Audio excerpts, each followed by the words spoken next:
এই ফ্ল্যাটটা যে তৈরি করেছেন বা এই বিল্ডিংটা যারা তৈরি করেছেন ওনারা আসলে কি দিয়ে ভাত খায় বাবা, এত বেশি ব্রেন ওনাদের আসে কোত্থেকে আমি জানি না।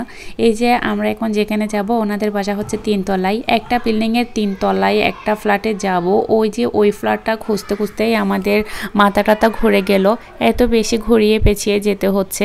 কোন দিক দিয়ে যাব, কোথায় সিঁড়ি, কোথায় লিফট, কিছুই খুঁজে পাচ্ছি না।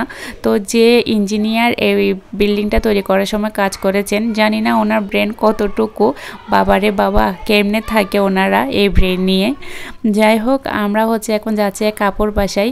একটা কথা আছে না, কিছু কিছু মানুষের সাথে রক্তের সম্পর্ক থেকেও আত্মার সম্পর্কটা অনেক বেশি হয়। তো ওনাদের সাথে আমাদের রক্তের কোনো সম্পর্ক নেই, আত্মার সম্পর্ক আছে, যার কারণে ওনাদের ডাকে আমাদের সাড়া দেওয়া। আমরা এখন যার বাসায় যাচ্ছি এই আপুটা হচ্ছে আমাদের পাশের ফ্ল্যাটে থাকতো। প্রথম দিকে ওরকম কোনো পরিচয় ছিল না আমাদের মধ্যে। বাচ্চারা খেলাধুলা করার জন্য আমাদের বাসায় চলে আসতো, আপুর বাচ্চারা আর কি। এরপরে আমার বাচ্চারাও ওনার বাসায় চলে যেত খেলাধুলা করার জন্য। বাচ্চাদের সূত্রেই আমাদের পরিচয়। এরপর হচ্ছে আমাদের সম্পর্কটা আস্তে আস্তে গভীর হয় আর কি। কয়েকদিন হলো ওনারা নতুন ফ্ল্যাট নিয়ে আমাদের বাসা থেকে কিছুটা দূরে চলে এসেছে। তো ওনারা চলে এসেছে পর্যন্ত আমি কিন্তু অনেক বেশি ওনাদেরকে মিস করতেছিলাম। আপুও বলতেছিল যে আমাদেরকে নাকি উনি অনেক বেশি মিস করতেছিল, ওই জন্য আপুদেরকে দেখার জন্য চলে আসলাম। বিশেষ করে আফুর শাশুড়ি যিনি আছেন উনি আবার আমাদেরকে অনেক পছন্দ করতেন, আমার আম্মুকে বিশেষ করে অনেক বেশি পছন্দ করতেন। বারবার করে ফোন দিচ্ছিলেন ওনাদের বাসাটা দেখতে যেন আসি, তো এই কারণেই আসা আর কি। মাশাআল্লাহ বাসাটা অনেক বেশি সুন্দর হয়েছে, তবে আমার কাছে মনে হচ্ছিল যে দাম অনুযায়ী ফ্ল্যাটের রুমগুলো অনেক বেশি ছোট ছোট করে ফেলেছে। তো এই যে এটা ছিল একটা শোকেস, যেটা কিনা ওয়াল শোকেস ছিল, দেওয়ালের সাথে ফিট করা ছিল আর কি। এই যে আপুটাকে দেখতে পাচ্ছেন ওনার বাসায় আমরা এসেছি, ওনার পারমিশন নেই আমি, তার জন্য ফেস রিভিল করব না। আমি নিজেও ফেস রিভিল করি না, তারপরে মাঝে মধ্যে মিররে বা এখানে সেখানে আমার ফেসটা মাঝে মধ্যে দেখাতে হয়, চলে আসে এই আর কি। তো বেসিনের এই পাশটা আমার কাছে অনেক বেশি ভালো লেগেছে, ওটা আমি একটা ছবি তুলে নিয়েছি।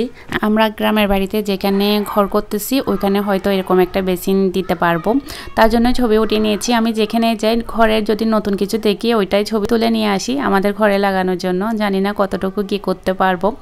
যাই হোক, বাচ্চাদের সাথে একটু ভিডিও নিয়েছিলাম, তো যেই না ক্যামেরাটা অন করেছি সবাই নাচানাচি শুরু করে দিয়েছে। এরপরে হচ্ছে আপুর রুমে আমরা বসেছিলাম, আপু হচ্ছে রান্নাবান্না করতেছিল, আর বাসার মধ্যে আপুর আম্মু, ওনার বোন সবাই ছিল, যেহেতু ওনারা নতুন বাসায় উঠেছে। তো সবাই যে এসেছে এখনও কিন্তু কেউ যায় নাই। তো আপুর রুমে বসেছিলাম, আপু কী করেছে পেয়ারা কেটে এনেছে আমাদের জন্য, লবণ মরিচ দিয়ে মাখিয়ে পেয়ারা নিয়ে আসছে আর কি। আসছি পর্যন্ত একের পর এক তো খাবার দিয়েই যাচ্ছে, আর আমরাও বসে বসে খাচ্ছিলাম, আসার নামগন্ধও নাই। এটা কিন্তু মিথ্যা কথা, সন্ধ্যা থেকে চলে আসতে চেয়েছিলাম, কিন্তু আপু কোনো মতে আমাদেরকে আসতে দিচ্ছিল না। উনি বললো যে না খাইয়ে উনি নাকি আসতে দিবে না আমাদেরকে আর কি। তো আপুর আম্মু হচ্ছে মুরগি কাটতেছিল, আর আপু এদিকে চিংড়ি মাছ রান্না করতেছে। এরপরে আরেকটা কি মাছ যেন ছিল, ওটা ফার্স্টে ভেবেছিলাম সুরমা মাছ, পরে খেতে গিয়ে দেখলাম যে না, ওটা সুরমা মাছ ছিল না, কি মাছ ছিল আমি এখনও বলতে পারতেছি না আর কি। আপুদের বাড়ি হচ্ছে সাতকানিয়া আর আমাদের বাড়ি হচ্ছে ফটিকছড়ি। তো ওনাদের সাথে আমাদের চলাফেরার ধরন কিছুটা ভিন্ন থাকলেও রান্নাবান্নাটা দেখলাম যে না, ওনাদের রান্নাবান্নাটা হচ্ছে আমাদের মতোই, তেমন কোনো ভিন্নতা নেই রান্নাবান্নার মধ্যে। এদিকে আমার মেয়েটাও ঘুমিয়ে পড়েছে, তো আপু বলতেছিল যে খাওয়া দাওয়া সেরে নিতে, যেহেতু আমরা চলে যাব। তো উনি 10টার দিকে আমাদের জন্য ভাত নিয়ে নিয়েছে, এখন খাবো, খেয়ে দিয়ে বাসায় চলে যাব।